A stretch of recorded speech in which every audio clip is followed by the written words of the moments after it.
Of thermodynamic is another statement of, तो first law of thermodynamic जो है वो किसकी स्टेटमेंट के साथ मैच करती है? Law of conservation of energy. बिल्कुल, law of conservation of energy की, क्योंकि फर्स्ट लॉ ऑफ थर्मोडायनेमिक का भी यही स्टेटमेंट है कि एनर्जी जो होगी वो कन्वर्टेबल होगी, और law of conservation of energy भी ये कहती है कि जो एनर्जी आप देंगे चाहे वो हीट की फॉर्म में हो या किसी भी फॉर्म में हो, वो सिर्फ कन्वर्ट हो सकती है, वो डिस्ट्रॉय या क्रिएट नहीं की जा सकती। तो इसलिए इसकी जो स्टेटमेंट है वो law of conservation of energy की स्टेटमेंट के साथ मैच करती है, या ये हम कह सकते हैं कि law of conservation of energy first law of thermodynamic से भी एक्सप्लेन होती है। अब फर्स्ट लॉ ऑफ थर्मोडायनेमिक होता क्या है?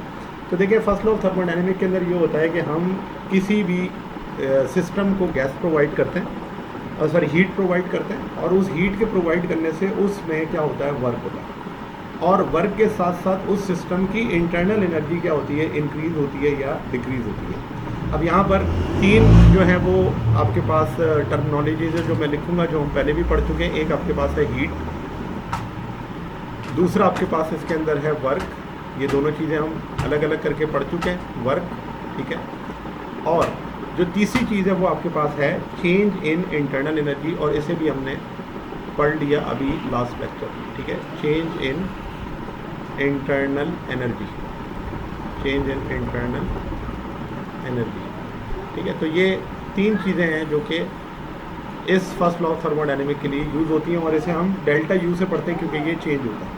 अब यहाँ पे जो आपके पास हीट है उसको हमने कहा था कि अगर हम इसकी कन्वेंशन की बात करें तो हमने पढ़ा था कि भाई हीट को हम पॉजिटिव और नेगेटिव किस तरह से ले सकते हैं। तो देखें, हीट जो है वो पॉजिटिव भी हो सकती है, हीट नेगेटिव भी हो सकती है, ठीक है ना।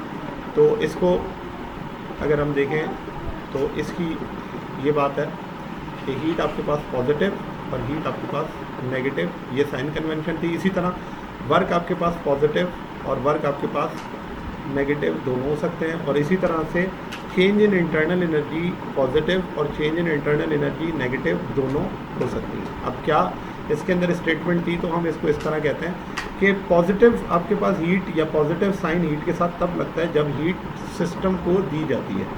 Heat is given to system, heat is given to system. तो जब सिस्टम को हीट दी जाती है तो हम क्या कहते हैं, पॉजिटिव हीट है, यानी कि हीट सिस्टम क्या करे, हीट एब्जॉर्ब कर ले। और नेगेटिव कब होता है, जब heat is taken from system. तो अगर वो सिस्टम से हीट निकाली जा रही है तो उसे हम क्या लेते हैं, नेगेटिव लेते हैं। और ये आपके पास ये भी होता है कि रिलीज़ की जाती है, ठीक है ना। हीट सिस्टम अगर रिलीज़ करे तो माइनस में होता है। और इसी तरह वर्क की अगर हम बात करें तो वर्क पॉजिटिव कब होता है, तो केमिस्ट्री के अंदर ये चीज़ डिफरेंट है, कल भी मैंने आपको बताया था, क्योंकि हम इसके अंदर रेफरेंस ऑफ फोर्स डिफरेंट लेते हैं, इंटरनल और एक्सटर्नल की बात डिफरेंट होती है। तो इस वजह से work done by the system physics के अंदर पॉजिटिव लिया जाता है, work done by the system, क्योंकि हम एक्सपेंशन की बात करते हैं तो हम इंटरनल उसके वॉल्यूम को देख रहे होते हैं, वो इंक्रीज़ हो रहा है, जबकि केमिस्ट्री के अंदर वो एक्सटर्नल प्रेशर की बातें कर रहा होता है कि वो एक्सटर्नल प्रेशर चेंज हो रहा है, तो इस वजह से हम उसको वहाँ पर वो नेगेटिव ले रहे होते हैं। तो रेफरेंस का फ़र्क है सर, इस वजह से। नेगेटिव वर्क आपके पास क्या होगा, work done on the system, work done by the system positive and work done on the system negative, work done on the system negative, ठीक है। फिर चेंज इन जो आपके पास एनर्जी है उसको हम क्या लेते हैं, तो चेंज इन आपके जो इंटरनल एनर्जी है उसमें पॉजिटिव कब होगा, जब चेंज इन इंटरनल एनर्जी क्या होगी, इंक्रीज़ होगी, इंक्रीज़ इन इंटरनल एनर्जी। तो हमने पढ़ा है कि जब कोई भी चीज़ इंक्रीज़ होती है उसका चेंज पॉजिटिव आता है। तो इंक्रीज़ इन इंटरनल एनर्जी ये आपके पास क्या है, पॉजिटिव है। तो अगर ये पॉजिटिव है तो आपको पता है टेम्परेचर भी क्या करेगा, इंक्रीज़ करेगा। और डेल्टा यू नेगेटिव का मतलब डिक्रीज़ इन इंटरनल एनर्जी, जब कोई भी चीज़ डिक्रीज़ होती है उसका चेंज क्या आता है, नेगेटिव आता है। तो change in decrease in internal energy ये आपके पास इसकी बात हो गई। और इस दोनों केसेस के अंदर अगर हम बात करें कि टेम्परेचर क्या होगा, तो देखें जब पॉजिटिव चेंज है तो इसका मतलब जो आपका टेम्परेचर है वो इंक्रीज़ कर रहा है। तो टेम्परेचर इंक्रीज़ करता है तो उसकी वजह से आपके पास जो चेंज होगा वो भी क्या होगा, इंक्रीज़ होगा। और जब टेम्परेचर डिक्रीज़ करता है तो इंटरनल एनर्जी डिक्रीज़ होती है और उसका चेंज क्या होता है, नेगेटिव होता है, ठीक है। टेम्परेचर आपके पास क्या कर रहा होता है, डिक्रीज़ कर रहा होता है, ठीक है। अच्छा, अब नेक्स्ट इसी चीज़ को अगर आप देख लें तो इसकी स्टेटमेंट कैसे बनती है कि अगर आप किसी सिस्टम को हीट प्रोवाइड करें तो वो सिस्टम की हीट बराबर होगी किस में, वो कन्वर्ट किस में होगी, वो कन्वर्ट होगी वर्क डन करने में, या तो सिस्टम को एक्सपेंड करेगी या फिर क्या करेगी, कंप्रेस, प्लस वो उस सिस्टम की इंटरनल एनर्जी को या तो इंक्रीज़ करेगी या फिर क्या करेगी, डिक्रीज़ करेगी। अब ये कैसे होगा, तो ये देख लें कि आपके पास एक सिस्टम है, जिस सिस्टम के अंदर आपके पास क्या है, ये गैस मौजूद है, ठीक है। ये जो आपके पास सिस्टम है, इस सिस्टम को मैं कहूँ कि ये सिस्टम जो है वो मूवेबल पिस्टन है, ये मूवेबल पिस्टन है, और उस मूवेबल पिस्टन के अंदर जो है वो गैस मौजूद है, ठीक है। ये आपके पास मूवेबल पिस्टन, उसके अंदर क्या है, गैस मौजूद है। अब अगर यहाँ से आप एक हीट सोर्स यूज़ करें, जो हीट सोर्स क्या करे, हीट प्रोवाइड करे सिस्टम को, तो जब वो हीट प्रोवाइड करेगी सिस्टम को, तो इस सिस्टम के अंदर आपके पास क्या आ जाएगा, Q अमाउंट ऑफ हीट।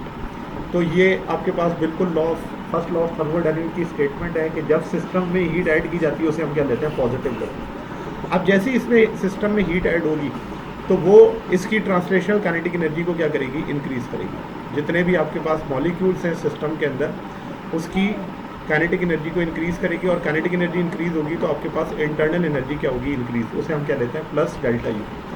और इसकी वजह से क्या होगा, तमाम पार्टिकल जो हैं वो प्रेशर अप्लाई करेंगे एक दूसरे पर, और इवन वॉल्स पर एंड कंटेनर की पिस्टन पर। जब पिस्टन पर प्रेशर अप्लाई करेंगे, पिस्टन एक्सपेंड करेगा, और जब ये एक्सपेंड करेगा तो वर्क क्या होगा हमारे पास, पॉजिटिव। तो अगर आप देखें इस केस के अंदर Q पॉजिटिव है, डेल्टा U पॉजिटिव है, वर्क भी क्या पॉजिटिव, तो इस केस के अंदर यह हुआ, हीट एब्जॉर्ब हुई, इंटरनल एनर्जी इंक्रीज़ हुई, यानी कि टेम्परेचर बढ़ा होगा, और उसके बाद फिर जब सिस्टम एक्सपेंड हुआ तो वर्क डन क्या हो गया, पॉजिटिव। तो इस स्टेटमेंट को अगर हम यहाँ पर लिख लें तो वो ये होगा कि heat given to the system, heat given to the system is equal to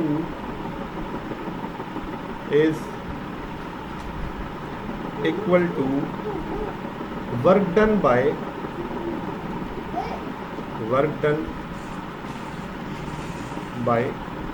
the system, work done by the system and increase in internal energy, and increase in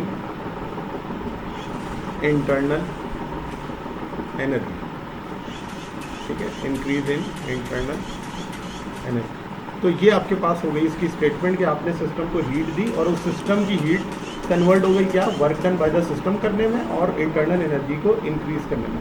अब इसकी स्टेटमेंट अगर हम यहाँ मैथमेटिकल स्टेटमेंट अगर हम यहाँ पर लिखें तो वो मैथमेटिकल स्टेटमेंट इस तरह से लिखी जा सकती है कि अमाउंट ऑफ हीट आप प्रोवाइड करते हैं सिस्टम को, उस amount of system heat provide करने से उसके अंदर क्या होता है, वर्क डन, प्लस उसके अंदर क्या होता है, चेंज इन इंटरनल एनर्जी। अब यहाँ पर अगर साइन कन्वेंशन यूज़ करें, ये पॉजिटिव नेगेटिव, ये पॉजिटिव नेगेटिव, ये पॉजिटिव नेगेटिव दोनों हो सकते हैं, ठीक है।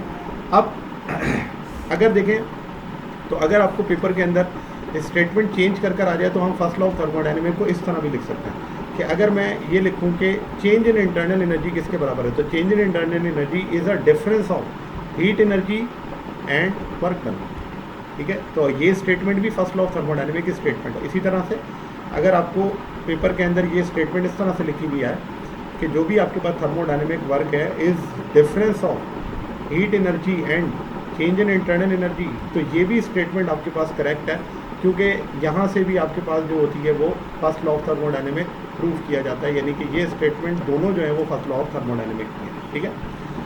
अब थर्मोडायनामिक प्रोसेसेस की अगर बात करें तो आपको मैंने बताया था कि थर्मोडायनामिक प्रोसेस 4 होते हैं, और उन 4 प्रोसेसेस के नाम भी मैंने आपको बताए थे। आज इनके बारे में हम पढ़ते हैं कि थर्मोडायनामिक प्रोसेस के अंदर क्या क्या होता है। तो थर्मोडायनामिक प्रोसेस 4 हैं। एक आपके पास कहलाता है आइसोथर्मल प्रोसेस, एक कहलाता है एडियाबैटिक प्रोसेस, एक कहलाता है आइसोबैरिक प्रोसेस और एक आइसोकोरिक प्रोसेस। डिफरेंस भी साथ साथ होता जाएगा और इनके पॉइंट भी हम साथ साथ लिखते जाएंगे। सबसे पहला पॉइंट इसके अंदर ये कि जो आपके पास प्रोसेस होता है थर्मोडायनामिक प्रोसेस, उनके अंदर कौन कौन से फैक्टर्स कांस्टेंट होते हैं। एक और बात, आइसोकोरिक प्रोसेस को हम आइसोमेट्रिक प्रोसेस भी कहते हैं, आइसोमेट्रिक प्रोसेस। यहाँ पर मेट्रिक जो है वर्ड वो आपके पास वॉल्यूम की यूनिट से लिया गया है, तो इसे आइसो कोरिक प्रोसेस या आइसोमेट्रिक प्रोसेस दोनों कहा जाता है। चले अब आ जाए आइसोथर्मल प्रोसेस के अंदर क्या चीज़ कांस्टेंट होती है। तो आप जानते हैं कि आइसोथर्मल प्रोसेस के अंदर टेम्परेचर क्या होता है, टेम्परेचर। बिल्कुल टेम्परेचर क्या होता है, कांस्टेंट होता है। आइसोथर्मल की बात कर रहा हूँ, आइसोथर्मल में टेम्परेचर कांस्टेंट होता है। जब टेम्परेचर कांस्टेंट होगा तो इंटरनल एनर्जी भी क्या होगी, कांस्टेंट। पिछले टॉपिक में ये बात हम पढ़कर आ रहे हैं। अच्छा, इंटरनल एनर्जी कांस्टेंट, तो उसका चेंज, जब भी कोई चीज़ कांस्टेंट होती है उसका चेंज क्या होता है, ज़ीरो। और इसी तरह से जो उसका चेंज इन टेम्परेचर है वो भी क्या होगा, ज़ीरो। फिर एडियाबैटिक प्रोसेस की बात करें तो एडियाबैटिक प्रोसेस के अंदर हम ये कहते हैं कि नो एक्सचेंज ऑफ हीट। इस प्रोसेस के अंदर जो आपकी हीट है वो सिस्टम में ना तो इन हो सकती है और ना ही उसे लीव कर सकती है, यानी कि वो सिस्टम इंसुलेटेड होता है। तो यहाँ पर हम ये नहीं कहेंगे कि Q कांस्टेंट है, हम लिखेंगे Q क्या है, ज़ीरो है, ठीक है। अच्छा, फिर आइसोबैरिक की बात करें तो आइसोबैरिक के अंदर आइसो मीन्स सेम होता है, जहाँ जहाँ आइसो वर्ड होगा इसका मतलब वो सेम है और बार लोड को रिप्रेजेंट करता है। तो यहाँ पर जो प्रेशर है वो आपके पास क्या होगा, कांस्टेंट, और ये आपके पास प्रेशर कांस्टेंट हो गया तो इसका जो आपके पास चेंज होगा वो क्या होगा, ज़ीरो। और फिर आइसोकोरिक प्रोसेस की बात करें तो आइसोकोरिक प्रोसेस के अंदर आपका वॉल्यूम जो होता है वो क्या होता है, कांस्टेंट होता है, क्योंकि आइसो मीन सेम और जो कोर है वो वॉल्यूम को कहा जाता है। तो ये आपके पास वॉल्यूम कांस्टेंट, और जब वॉल्यूम कांस्टेंट तो उसका चेंज क्या होगा, ज़ीरो। और जब वॉल्यूम का चेंज ज़ीरो होता है तो वर्क क्या होता है, ज़ीरो, ठीक है। और वर्क क्यों ज़ीरो होता है, क्योंकि हम जानते हैं कि जो वर्क है वो निकाला जाता है P डेल्टा V से, ठीक है। तो ये आपके पास हो गया वर्क जो कि ज़ीरो के बराबर आ जाता है इस तरह से, ठीक है। अच्छा, नेक्स्ट आपके पास इसके अंदर जो पॉइंट है कि हम इसको फर्स्ट लॉ ऑफ थर्मोडायनेमिक में कैसे अप्लाई करते हैं। तो अगर मैं यहाँ पर बात करूँ कि फर्स्ट लॉ ऑफ थर्मोडायनेमिक में किस तरीके से अप्लाई होता है, यानी कि इसकी इक्वेशन जो है वो क्या होगी, तो देखिए वन बाय वन मैं इसकी जो है वो फार्मूलाज लिखता हूँ। फर्स्ट लॉ ऑफ थर्मोडायनेमिक के अंदर इसको हम इस तरह से लिखते हैं, Q is equals to work done, ठीक है ना। क्यों, क्योंकि इंटरनल एनर्जी तो ज़ीरो हो गई ना, तो इसका मतलब ये हुआ कि जो आपके पास Q है वो वर्क के बराबर होता है। इसका मतलब अगर पूछा जाए कि कौन सा ऐसा प्रोसेस है जिसके अंदर तमाम हीट एनर्जी वर्क के अंदर कन्वर्ट हो जाती है, तो वो प्रोसेस है आइसोथर्मल प्रोसेस। या ये कह सकते हैं कि वो कौन सा प्रोसेस है जिसके अंदर सारा का सारा वर्क हीट एनर्जी में कन्वर्ट हो जाता है, तो वो आपके पास प्रोसेस है आइसोथर्मल प्रोसेस है। इसी तरह से अगर हम बात करें कि आइसो आपके पास जो एडियाबैटिक प्रोसेस है, उस एडियाबैटिक प्रोसेस में फर्स्ट लॉ ऑफ थर्मोडायनेमिक कैसे अप्लाई होगा, तो फर्स्ट लॉ ऑफ थर्मोडायनेमिक की यहाँ पर दो स्टेटमेंट बनती है। अब सोचें Q अगर ज़ीरो है तो मैं यहाँ इक्वेशन लिख देता हूँ। इक्वेशन ये थी, Q is equals to work plus delta U। अब सोचें अगर Q आपके पास ज़ीरो है, इसका मतलब वर्क वहाँ जाएगा तो वो नेगेटिव हो जाएगा, और डेल्टा U अगर वहाँ जाएगा तो वो नेगेटिव हो जाएगा। इसका मतलब यहाँ मैं इसको दो स्टेटमेंट के ज़रिए लिख सकता हूँ। एक, अगर डेल्टा U उधर जाए तो फिर आपके पास वर्क बराबर हो जाएगा माइनस डेल्टा U के, और दूसरी तरफ ये भी हो सकता है कि अगर वर्क दूसरी साइड पर चला जाए तो वर्क नेगेटिव हो जाएगा और डेल्टा U क्या होगा, पॉजिटिव, ठीक है ना। यानी कि ये दो स्टेटमेंट आपके पास क्या हो सकती है, इसके अंदर बन सकती है, यानी कि ये दो इक्वेशन आपके पास इसके अंदर बन सकती है। अब इन दोनों के अंदर जो है वो क्या डिफरेंस होगा, तो देखें जब आपके पास वर्क पॉजिटिव होता है, जब आपके पास वर्क क्या होता है, पॉजिटिव, तो इसका मतलब यहाँ पर क्या होती है, एक्सपेंशन। तो इसका मतलब इस केस के अंदर ये आपके पास है एडियाबैटिक एक्सपेंशन, ठीक है ना। और एक्सपेंशन होगी तो टेम्परेचर कम होगा, इंटरनल एनर्जी भी कम होगी, इसलिए माइनस डेल्टा U। और वर्क जब नेगेटिव होता है तो हमें क्या कहते हैं, कंप्रेशन है। तो ये आपके पास क्या कहलाता है, एडियाबैटिक कंप्रेशन। और जब कंप्रेशन होता है तो इंटरनल एनर्जी क्या होती है, इंक्रीज होती है। क्यों, क्योंकि टेम्परेचर बढ़ता है। तो यहाँ पर आप ये देख लें कि डेल्टा U क्या है, पॉजिटिव है। तो पॉजिटिव साइन आपको ये रिप्रेजेंट कर रहा है कि इसके अंदर इंटरनल एनर्जी इंक्रीज हो रही है, और माइनस साइन यहाँ रिप्रेजेंट ये कर रहा है कि इंटरनल एनर्जी क्या हो रही है, डिक्रीज हो रही है, ठीक है ना। तो ये साइन कन्वेंशन जो बात आपको मैंने बताई उसी हिसाब से कि इस केस के अंदर आपका टेम्परेचर डिक्रीज हो रहा है और इंटरनल एनर्जी भी क्या हो रही है, डिक्रीज हो रही है।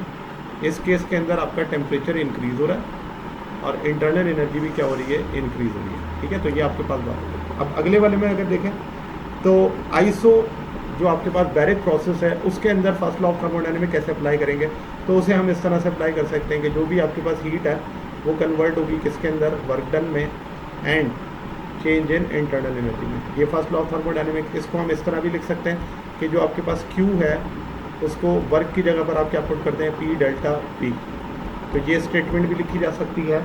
और इसके अंदर आप ये स्टेटमेंट भी लिख सकते हैं कि Q is equals to N R delta T, क्योंकि पी डेल्टा भी बराबर होता है एन आर डेल्टा टी के, और ये डेल्टा यू। तो ये 3 स्टेटमेंट जो हैं वो इसके अंदर लिखी जा सकती हैं। और इस Q को आप क्यू पी कह सकते हैं, ठीक है, क्योंकि ये आपके पास क्या है, प्रेशर कांस्टेंट है, इस वजह से इसे हम क्यू बी से रिप्रेजेंट करते हैं। तो ये आपके पास आइसोबैरिक हो गई। अब एडियाबैटिक की अगर आप देख लें, तो सॉरी आइसोकोरिक की, ये तो आइसोबैरिक की थी। आइसोकोरिक में फर्स्ट लॉ ऑफ थर्मोडायनामिक्स कैसे अप्लाई होगा, वर्क जीरो। अगर वर्क जीरो है तो इसका मतलब जो आपके पास हीट एनर्जी है वो किसके बराबर होगी, चेंज इन इंटरनल एनर्जी है। अब यहाँ पर फिर से वही आ जाएगा, ये पॉजिटिव नेगेटिव, यहाँ भी पॉजिटिव नेगेटिव। तो ये दोनों सिचुएशन इसके अंदर बन सकती हैं। इसका मतलब वो कौन सा प्रोसेस है जिसमें सारी की सारी heat energy internal energy increase करने के लिए इस्तेमाल होती है, दैट इज़ आइसोकोरिक।